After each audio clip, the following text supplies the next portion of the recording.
Take three. Are we recording yet? Yep, we're recording. Okay. Hello, my name is John Dubois. As you probably know, my final video presentation is talking about the problems with additional monetization in the gaming industry. So, there are generally three main types of monetization you would get in the video games industry. There's DLC, microtransactions, and loot crates. Loot boxes, I guess they're called.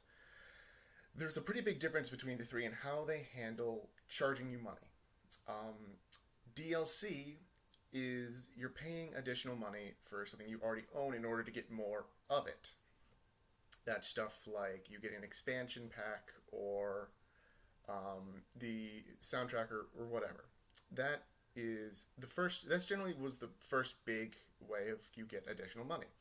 This works because the developers work on a game for a little bit more. They release it, people like it, so they make more stuff for it, more maps for a fighting game or more characters or whatever, and then they release it for a cheaper price. You have the option of getting more of what you already liked.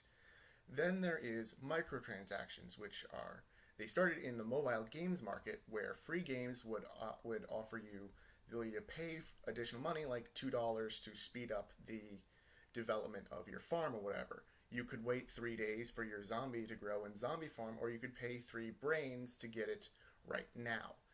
In the free-to-play market, that's fine because it's the only way you can make money. But then the games industry kind of took that in and made it so you can pay additional money to get anything, really. You could pay $5 to, I don't want to worry about leveling up in order to unlock my new DLC character or whatever. I'll just pay $5 to get him now. Microtransactions are, at their core, you are paying money to get something that the game can already do, but you're paying to do it faster, instead of DLC, which is you're paying for something you don't have. Loot boxes, on the other hand, are kind of a hybrid between them both. They can contain anything, from unlocks, from crafting stuff, to unique characters and stuff. But the thing is, you don't know what you're getting when you buy them. It's gambling. Now, gambling is a huge topic right now after Battlefront 2 fiasco. Belgium has announced that loot crates are officially gambling, which means that they are illegal to sell to children under the age of adulthood. Now, and in the America right now, we're investigating whether or not they are legally gambling, because that could cause serious problems, introducing children to gambling at a very young and impressionable age. But I'm not going to be talking about those because they require so much time and effort to talk about. I'm going to talk about one specific type of monetization and how it can be done well or done really poorly, and that's DLC. Like I said, DLC is you're paying additional money for something you don't have for a game that you have. Now, a lot of the stuff I'm going to be talking about is kind of similar to what Jim Sterling has talked about, because he's a really great YouTuber who talks about things like issues with monetization or loot boxes. And I took some inspiration with him for getting this, because I wanted to talk, or at least write about, my opinions on the whole loot crate, DLC, microtransactions problem, but I've never really had the time or motivation to get to it. So after trying to think of what to talk about for this, I eventually decided I'd talk about the problems with DLC, and I used one of his videos in particular, Top 10 Worst Types of DLC, and I kind of built off of that. And I cover a lot of the same types of DLC, but I go into a little bit more in depth about why they're a problem, not just what they are. So, first thing I want to say is DLC isn't inherently bad. I like a lot of DLC. I bought a lot of DLC, but it's even a good type of DLC can be bad if it's handled poorly, or vice versa. A bad type of DLC can be good if it's handled well. If let's say for the most recently, I bought Breath of the Wild earlier this semester, and I really liked it, and I wanted to play more of it. So when the DLC came out for $20 of a whole bunch of additional content, it was worth it for me. But the important thing was that I had that choice. At no point was I required. I wasn't not getting the full experience if I didn't pay for it, and it was my choice, and I chose to pay for something to get more of something I already knew I liked. OSTs, or original soundtracks, are another great example of DLC that can be done really well. Now, there's a bit of an asterisk there in that they can be done well. Now, buying a soundtrack isn't really a big Problem, usually they cost about $5 to $10 for a game soundtrack, and then you have the ability to listen to the music wherever you go. You're also throwing some money to the developer's way to say, hey, I liked your game and I'd like more of it. And some great games have amazing soundtracks. To the Moon, Undertale, and shoot, what was the other game? Whatever. Those are just some examples of games that we... Crypt of the Necrodancer. That's what I was trying to think of. They have amazing soundtracks. Crypt of the Necrodancer in particular, it's a really expensive soundtrack, but it is 3 hours, no exaggeration, of music. So it's worth a little bit more because you're getting so much content for it. Now, the problem with original soundtracks is people can often over-consider what they think their music is worth. And so I've generally had the general rule of you don't pay more for the soundtrack than you paid for the game itself because it's downloadable content. The exception of this is obviously if the game is free, you're not really, and you buy the original soundtrack for it for $10, it's not really saying, hey, I liked this soundtrack. It's more having an option to throw money the developer's way to support them in a way that you're rewarded to do. Now, there's also skins. Skins are, for if you don't know, a type of DLC or type of content that changes how something looks in-game. Like buying a weapon skin might give you the ability to change the weapon to look like something else, or buying armor skin will let you change how your character's armor looks. They have no effect on the game itself. They're just optional. Now, these can be done well. Usually they're about 99 cents to $2, and you can buy a bunch of different types, but they are often used to a negative effect, where, especially in a multiplayer area, where you want to show stuff off. However, they are, again, just skins, so they can be handled well. But now we're going to talk about some of the things that DLC are poorly done. Bad DLC.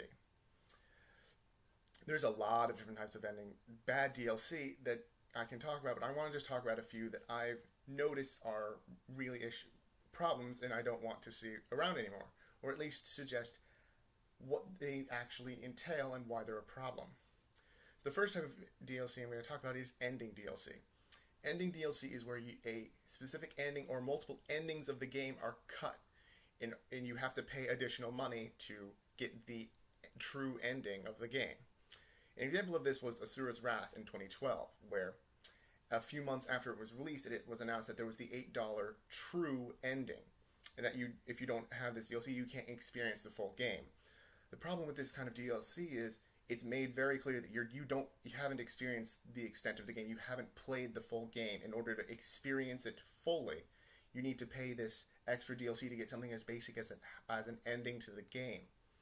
I'll again go back to my Breath of the Wild's example, and I'll be referencing them a lot. I promise you that I still got the full experience without the DLC. At no point was I required to say, hey, if you want to experience the game the way it was meant to be played, you got to get the DLC. It was optional content that was fun, that wasn't required. Now, this is a problem because it tells the player whatever they experienced wasn't the real experience. You have to pay more money for something that is... You have to pay more money for a game you've already purchased in order to enjoy the game correctly, which is a problem. Another really bad DLC type is unlockable cheats. Now, back in the day, cheats were something you would unlock in-game that generally were given out for completionist rewards, where if you beat a game 100% to completion, a game like GTA, for example, might give you the unlimited weapons cheat or the unlimited money cheat to give you as a thank you for playing their game to completion. And it would allow you to have additional fun with it. Stuff in a game that you've done everything there is to do. The problem is, once publishers realized, hey, we could charge more money for this kind of stuff, those things started being relegated to more payments. You don't see this much anymore because it's kind of... Well, I'll explain why later. In Skate 9, Skate 2, released in 2009, had the Time is Money DLC pack for $5 that unlocked everything in the game. Just everything. You had to do nothing else. You're just instantly 100% completion. And another Dead Rising 2 unlocked in 2010 unlocked the Game Breaker pack for $5, which had, I think, 13 different cheats that you could use, stuff like Mega Strength, the Bodybuilder cheats, or the Unbreakable Weapons cheat, or stuff that's stupid like Flat World or Big Head cheat or whatever. Now, the problem with this stuff is, yeah, you're paying for something and you're not required to enjoy the game, but when you buy this DLC, you are devaluing the game because cheats work as a 100% completion thing because you've already done everything else there is to do, and this is just offering you more fun and more enjoyment to do whatever you want in this digital world. Now I have infinite money in GTA, I can go do whatever I want. Whereas you can buy these cheats from day one with these cheats, and why would I enjoy the game the way it's meant to be played if I can now turn on God mode that I spent $5 for and just breeze through the entire 10-hour game? So the problem here is, yes, it's player choice, and yes, it's not required, but it's offering a player a chance to just make their game experience less fun. The next type of DLC I'm going to talk about is on-disc DLC. This is kind of a weird one because the category isn't really about as much what it's offering as much as how it's offered to you. On-disc DLC, it's where the DLC itself isn't stored, it isn't downloaded, but it's already stored on the disc. And what you buy when you buy this DLC is a key to unlock that content. Now, the problem here really isn't the method itself. A lot of developers have claimed that, on-disc DLC is better because it's easier for the developers to supply it and it's less download times. But the problem really is how it's false advertising. You aren't downloading anything. And you're intentionally not giving us access to something that we already technically have. It's essentially you're buying a game and they also hand you a locked box and say, hey, you want that box, you have to pay $5. And again, if they told you from the get-go the DLC is already on the disc, that might not be as much of a problem. But they don't tell you this. You don't realize, I technically already have this, I just don't have the key for it until after you've bought it. And that can frustrate people because no one likes paying for something and then realizing they have to pay for it again for more of it. So, moving along with types of DLC and the problems with how they're offered is in-game DLC. In-game DLC is where in-game, as you're playing the game, you are constantly being told about this DLC. It's referenced in that you don't have it. A really good example of this is in 2009, Dragon Age Origin. There's a guy who comes up and talks to you about how there's this quest he needs you to do, how there's this haunted mansion, and how all of these awesome... He goes in the epic backstory of this mansion and how there's all these problems and everything, so you get really hyped up to enjoy it, but then he says, but wait, you don't have the Warden's Keep DLC. Spend $7 to make sure you get the game. And this goes back to my problem with the ending DLC is this makes it very clear you're not enjoying the game the right way. It's making it very clear, hey, you're supposed to have this to enjoy it. And the difference with Breath of the Wild is, yes, the DLC expansion was bigger and it cost more. It was $20 versus the Warden's Keep $7, but I at no point was told you're supposed to have this. At no point was I forced or encouraged to get it. It's simply, hey, you want this, you can buy it.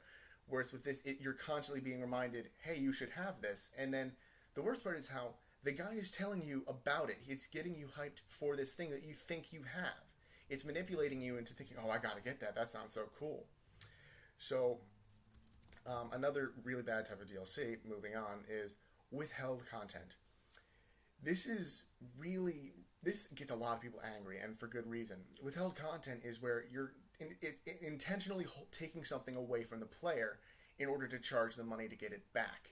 This is really common in later games in a genre, or later games in a franchise where you pay money to get something that's always been a series staple. A really good example of this that happened really recently is Dynasty Warriors 9, which came out earlier this year in February.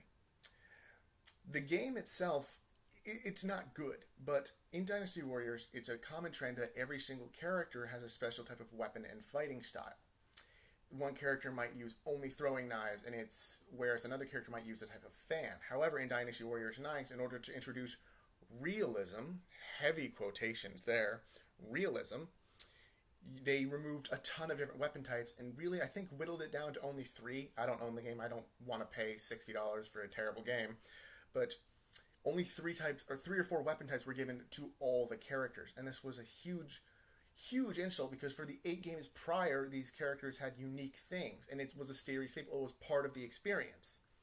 And then and then very recently, I think 4 days ago, there was announced the DLC weapon packs for $7, where 3 characters get their original weapons back. And it was stated that as time goes on, there's going to be more and more weapon packs for the characters, $7 a pop. They claimed at the time they took out the weapons for realism, but it was made very clear that the only reason for it is so they can charge you to get them back. Not only that, but they introduced Scenario Pack DLC, where you get 3 new characters that weren't playable before for $21. And again, it's made very clear the only reason they weren't available from the get-go is so they could charge you more for them later. Of course, if you don't want to pay for all this DLC, you can buy the super great deal Season Pass, which is $25 to get everything that's out right now, and then you get all the other weapon packs for free later on. Whereas in reality, it's just you're paying more up front for something that may or may not come.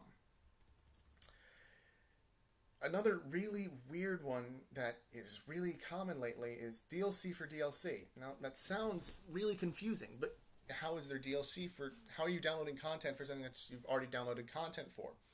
Well, let me offer you a scenario with Sims 4. Sims 4 right now is you buy the game for $40. There are a whopping 24 different pieces of DLC in 3 different tiers. There's the 4 large-scale expansion packs, which are $40 each, which feature the ability to have a pet cat or dog, the ability to live in a city, you get unique jobs for your Sims, or multiplayer. You need to buy all of those $40 each. Then there's the 6 game packs, which are smaller bits of DLC, which is stuff like expanded parenthood, owning a restaurant, going to the jungle, having vampires in your world, going camping, or going to the spa. Each of those is $20 each. And then there's the 14 smaller stuff packs, which are $10 a pop. There's luxury party, improve your patio with having a hot tub, being able to buy vintage items, fitness stuff, backyard water parks, spooky stuff. That's the name of the DLC, not my words. Having a romantic garden, being able to go out on movie night, being able to play as toddlers, being able to make a kid's room, improving your kitchen, a bowling night event, and then there's the special stuff that's called the First Pet event. The First Pet is DLC for the Cats and Dogs DLC. This First Pet DLC lets you dress up the cats and dogs you already paid for, as well as having a pet room and being able to have a hamster. So let's say I want to, from the get-go, have a hamster. I have to buy the hamster DLC with the First Pet DLC. But in order to use that DLC, I also need to own the Cats and Dogs DLC. So with just wanting a hamster, I need to pay $50, $40 for the dogs and cats, and $10 for the hamster. And now, this is a little off topic, but I just want to let it sink in the fact that Sims, without paying for the game itself, assuming you already have it, is $420 of DLC overall for one game. I think that's a little much, but that's just me. Maybe it's working well for them. I don't know. But anyway, moving on to the next type of DLC. This is a really big one, and it's been a really big controversy lately, is pay-to-win DLC. This usually falls under microtransactions, but essentially pay-to-win DLC is you pay money to give you an unfair advantage in a game. This is really common in multiplayer games, and that's a big problem. Let me give an example of Battlefield 4. This is an example where the pay-to-win is not microtransactions, but DLC. Battlefield 4 gave you the Ultimate Shortcut DLC, which is $40 for an already $60 game. But this Shortcut DLC gives you all the unlocks, all the weapons, all the skins, all the items, all the gadgets, all the armor, all the everything. This gives you the best items in the game from the get-go. The reason this is a problem is it's a multiplayer game. It's giving that player who has more money than sense $40 to just dominate all of the opponents, forcing you, as everybody else, to have to pay this DLC if they want to have a shot at enjoying the game you already paid $60 for. It's basically saying, we don't care if you enjoy this game or not, we just want your money.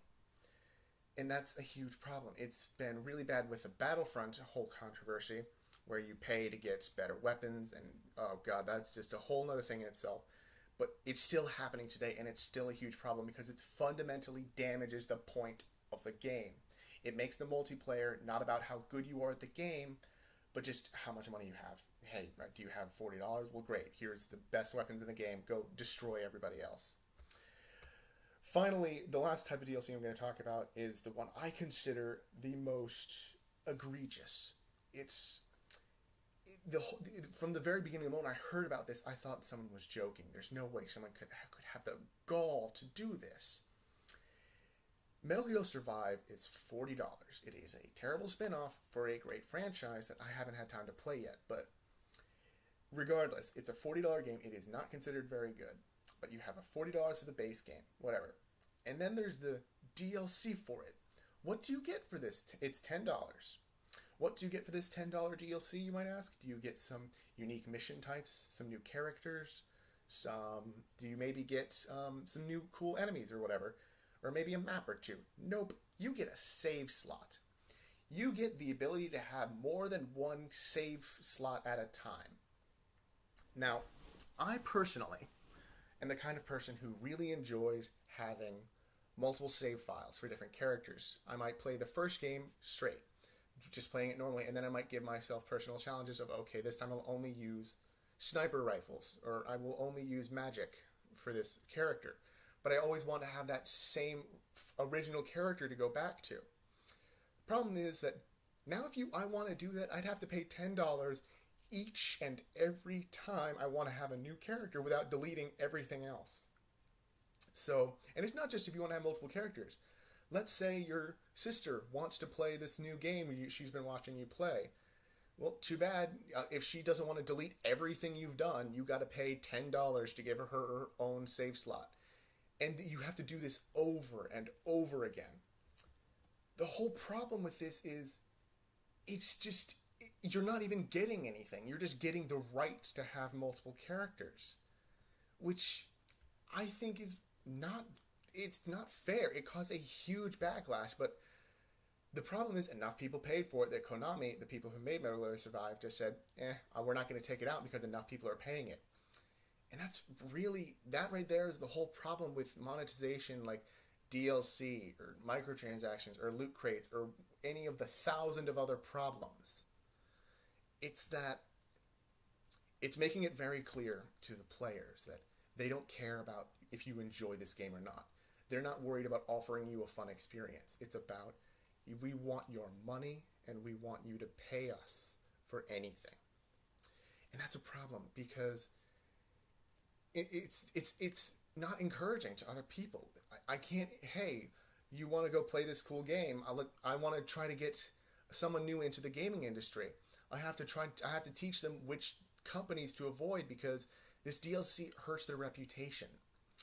Yes, it gives them a ton of money because it makes an infinite money generating machine especially with loot crates, where it's about all that squeezing as much money out of everybody as possible.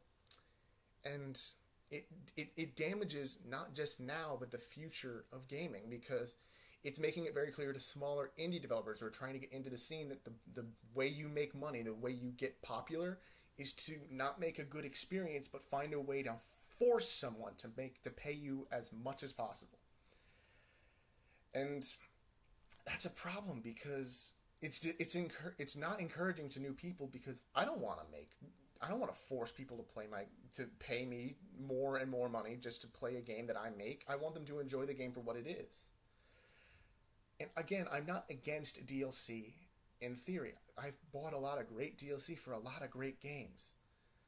But the real problem is, it's not about, hey, I want to enjoy this game. I want to reward you for making such a cool game that I enjoy so much. It's about finding a way to force the player to pay you money. And that's damaging to the whole market, to everybody. It's bad for the consumers because you're forced to pay money for something over and over again. And I don't have a lot of money. I'm on a very small budget. I can't buy a lot of games. So when I buy a game, I have to buy it hoping that it's a full experience. I can't continually sink in $20 every couple of weeks because the new DLC pack came out. I can't buy Battlefield 4 for $60 and then pay another 40 just to enjoy it online. And it's also bad for the higher ups because yeah, in the short term it makes them a lot of money, but it's damaging their reputation. It's not going to make people come flock to their games anymore. But they don't see that. They just see the number of dollars rolling in as quickly as possible. So all of these consequences that are going to happen from these bad types of DLC aren't going to change unless something changes, unless these kinds of things have consequences. And we'll have to see what happens next. But now at least you might know how to tell the good pieces of DLC from the bad. And again, any of these things that I talked about can be done well, except for Safe Slot DLC. That's terrible, and you're terrible for even inventing it. But it's up to the developer to make something that could be bad into something good. And a pay-to-win DLC is also terrible.